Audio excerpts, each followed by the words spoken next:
Assalamualaikum warahmatullahi wabarakatuh. Selamat pagi teman-teman semua.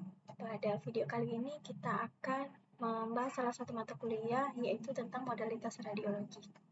Sebelumnya perlu disampaikan bahwa di akhir kuliah ini diharapkan kalian bisa mendapatkan pencapaian pembelajaran ini, yaitu diantaranya adalah mampu memahami prinsip dasar, aplikasi, dan interpretasi berbagai modalitas pencitraan radiologi dalam diagnosis dan manajemen klinis secara profesional, etis, dan berbasis bukti, dan secara khusus kalian diharapkan dapat memahami prinsip dasar fisika pencitraan radiologi, mampu memilih modalitas radiologi yang tepat untuk diagnosis berdasarkan indikasi klinis, serta mampu mempraktekkan prinsip radiation safety dalam penggunaan modalitas berbasis radiasi.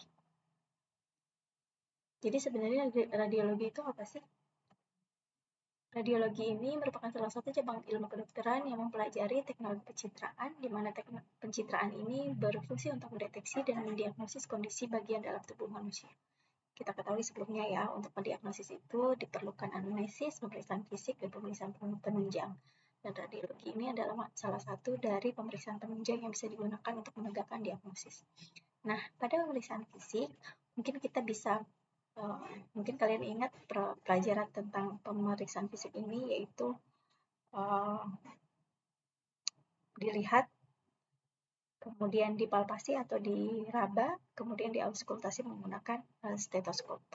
Pada palpasi mungkin kita bisa mengetahui adanya kelainan pada area tertentu di dalam tubuh yang tidak bisa kita lihat dari luar.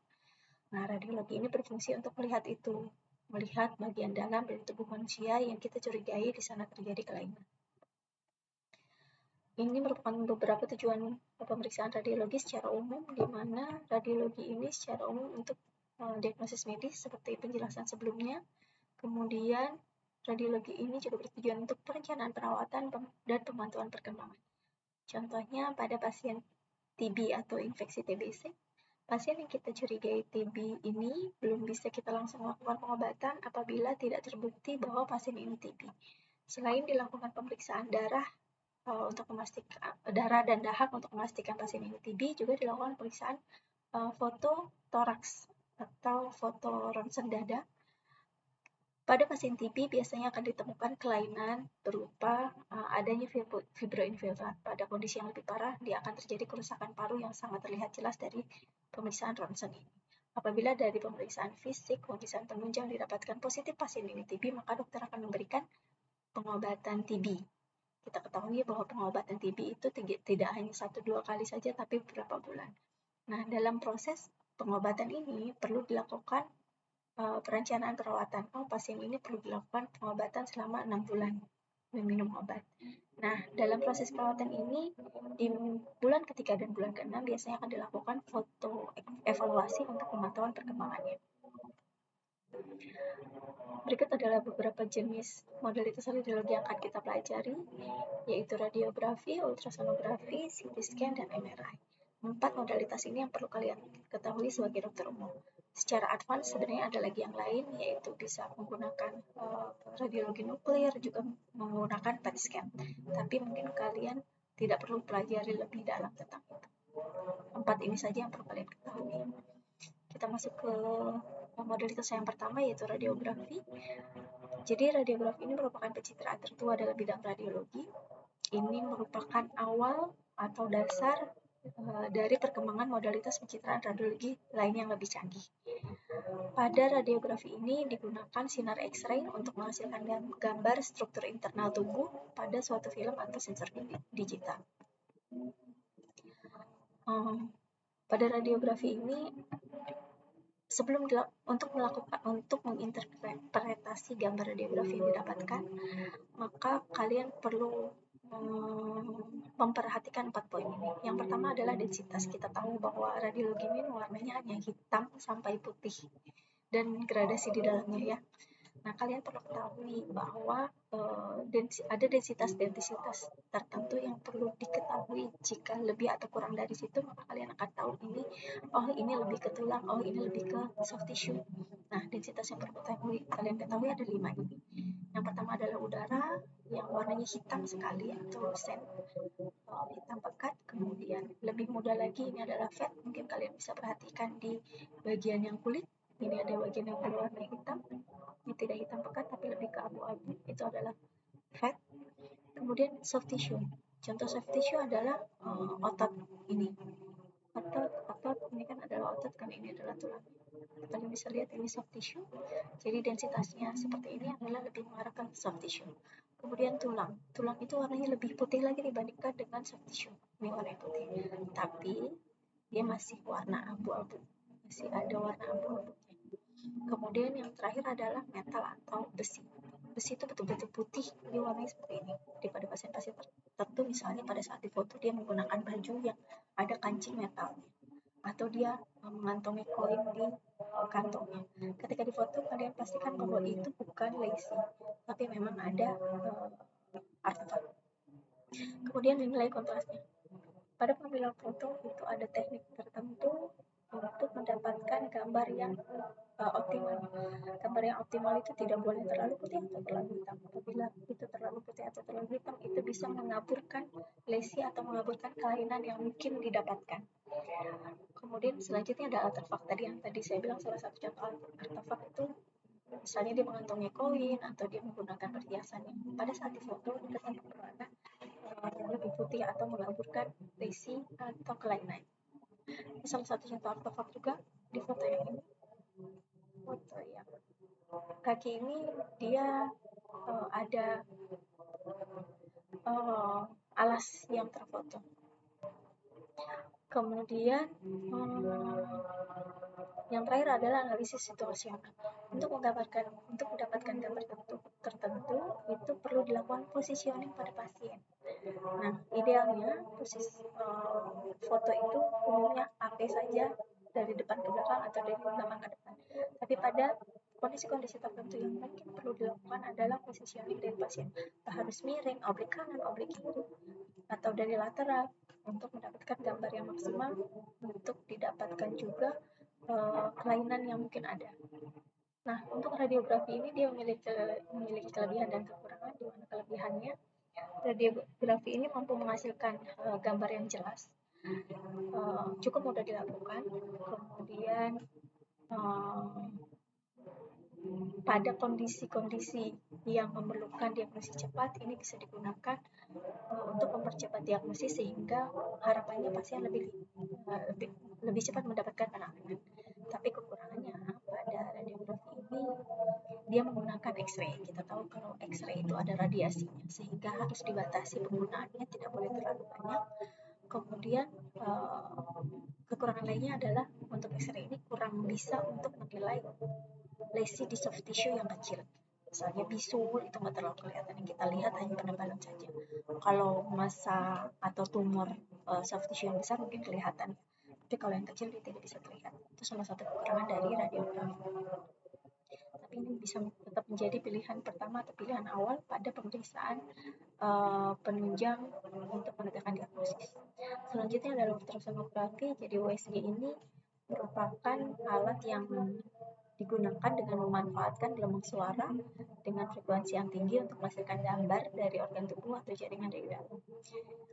Kelebihan dari USG ini tekniknya aman, dia tidak invasif atau tidak melukai pasien, cukup ditekan saja, dan tentu saja dia tidak menggunakan radiasi pembunuh.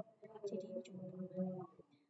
USG ini dapat digunakan untuk memeriksa organ-organ dalam seperti jantung, ginjal, hati, janin, atau janin dalam kandungan. Jadi soft tissue ini sangat bisa dinilai dari USG, dan USG ini dapat memberikan informasi penting tentang struktur, fungsi, dan kondisi dari organ tubuh. Ini adalah komponen dari USG, di mana yang sebelah kanan ini adalah alatnya, kemudian ini adalah probe-nya. Jadi ada beberapa probe yang digunakan yang bisa lebih spesifik untuk melihat organ. Ini adalah contoh gambar yang bisa dihasilkan. Ini yang warna kuning adalah pankreas, kemudian ini adalah vertebrae, kemudian ini adalah vena cava inferior. Ini posisi di ulu hati. Kalau kamu tempelkan probe secara longitudinal, maka akan didapatkan gambar kurang lebih seperti ini. Jika posisi propnya dirubah menjadi transversal atau lebih tegak sesuai dengan aksis tubuh, maka Anda akan dapatkan gambar lebih seperti ini. Dapatkan gambar dari hati, kemudian ada aorta. Nah, pada USG ini dia tidak baik untuk menilai udara. Jadi kalau seperti yang ada di toraks atau di paru-paru itu kan isinya udara, dia agak sulit untuk melihat kelainan karena udara akan menghalangi pandangan dari akan menghalangi gelombang suara untuk lebih ke sisi inferior. Selanjutnya adalah CT scan. CT scan ini merupakan modalitas yang menggunakan sinar X yang diputar sehingga akan menghasilkan gambaran potongan aksial dari organ. Kemudian pada CT scan ini dia akan menghasilkan gambar dengan resolusi yang tinggi sehingga akan terlihat struktur yang lebih jelas. Ini akan lebih bermanfaat untuk memvisualisasi struktur internal dalam tubuh secara 3 dimensi. Kemudian untuk CT scan ini dia memiliki kelebihan yaitu mampu menghasilkan citra yang lebih akurat dan detail, kemudian bisa dilihat 3 dimensi, kemudian dia cukup cepat dilakukan dibandingkan dengan foto. Memang lebih lama, tapi foto kan hanya dapat 2 dimensi aja, tapi kalau yang CT scan ini bisa 3 dimensi. Untuk waktu yang lebih cepat, sekali scan itu kita bisa dapat gambaran 3 dimensi.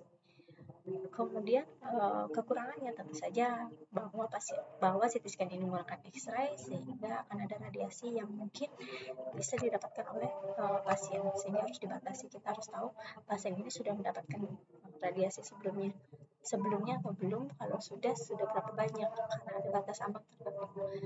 Tetapi cukup aman untuk dilakukan dalam diagnosis pasien yang dilakukan di IGD. Ini contoh hasilnya. Jadi pada CT scan ini kelebihannya dia bisa di setting sesuai dengan organ apa yang mau kita evaluasi. Jadi ada brain window namanya. Brain window itu untuk melihat otak akan lebih jelas. Kemudian bone window itu akan melihat jelas tulang. Kemudian ada soft tissue window, itu kalau digunakan pada misalnya CT scan abdomen. Kemudian lung window atau untuk paru-paru. Untuk melihat paru-paru akan lebih jelas dengan menggunakan window lung dan seterusnya. Tadi sudah saya sebutkan. Selanjutnya adalah MRI. MRI ini modalitas yang menggunakan gelombang elektromagnetik. Dia memberikan gambaran anatomi yang lebih tinggi lagi. Dia akan lebih baik menilai soft tissue dibandingkan dengan CT scan. Kemudian dia akan mengidentifikasi struktur kelainan pada soft tissue yang lebih detail. Pada MRI ini kita bisa lihat di gambarnya. Jadi ini adalah otak, di mana kita bisa lihat white matter dan gray matternya jelas sekali gambarnya. Nah, pada MRI ini juga bisa diambil potongan 3 dimensi. Ini potongan aksial, kemudian ini potongan koronal dan sagittalnya. Bisa dilihat ya, untuk soft tissue atau otak itu kan berarti masuknya soft tissue ya. Untuk soft tissue kita bisa lihat atau evaluasi lebih jelas.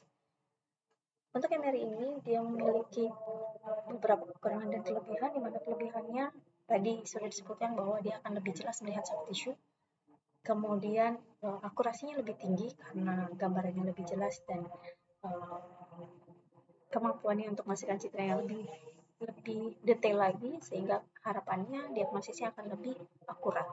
Kekurangannya MRI ini dilakukan dalam waktu yang cukup lama, jadi prosesnya kurang lebih 30-60 menit untuk satu pasien, tergantung dari lesi atau organ yang ingin dievaluasi. Kemudian kekurangan lainnya yaitu biayanya cukup mahal, jadi mungkin perlu dipertimbangkan juga dalam hal itu. Kemudian salah satunya karena ini harga alatnya mahal, jadi tidak di semua center ada pemeriksaan MRI.